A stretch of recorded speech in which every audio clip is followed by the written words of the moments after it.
know it's really awkward when you've been vlogging for like 20 minutes straight and then you realize that your dad was downstairs the entire time, probably listening to you talking to yourself, and you never realized he was there? Have you experienced that? Hello, people of Earth. Today marks the end of February. Nope, it's February 26th. I pre-filmed this. But I'm going to film a February wrap-up anyway. This month I only read 4 books, but I started on a lot of books. Anyways, it's just gonna be pretty easy to be talking about it, so let's just get started. First book I read this month was, of course, The Star Won't Go Out by Esther Earl. And I gave that 5 out of 5 stars, and I really like that book. I don't really have much to critique about it because it's a book about a person's life.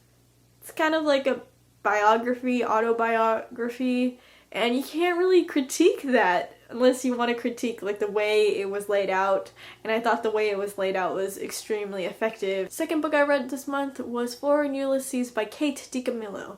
I liked that book, but I did have a few not really complaints, more concerns about the book, and I did a review on that, so if you want to go check that out, go ahead and do that. You could know the concerns that I have with it. So it was a story about a little girl and her superhero, super strong squirrel friend, and they just spend the day together, and it is adorable. It is really cute. The third book I read this month was an audiobook, and it was The Alchemist. Don't know the author's name. I'm so ill-prepared. Well, it's not the first time. It was an audiobook read by Jeremy Irons, and holy crap, hold the phone. Jeremy Irons is probably the sexiest old man I've ever seen in my life. I mean, look at that. That belongs in a museum. A sexy museum. The Alchemist is basically like a magical realism sort of parable story about this shepherd boy who keeps having this recurring dream that there's a treasure waiting for him by the Egyptian pyramids. And then he goes and sets out to find this buried treasure. I really like this book a lot. It is so quotable. So quotable. There's so many quotes. I definitely recommend reading that book in every medium possible because it was so good. And then the fourth book I read was War Dances by Sherman Alexie.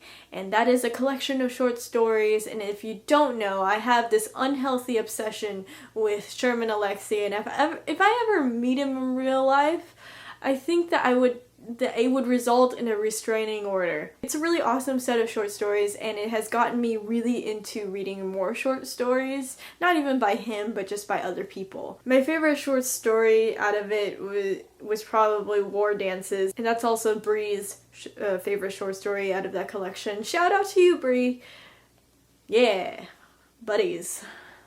Making friends on the internet. So those are all the books that I've read, and as I've mentioned before, I started on reading a lot of books, and so next month, I'm gonna be finishing those books. I'm gonna finish all the books that I started. Anyways, I hope you guys have a really great day. See you in another video. Bye.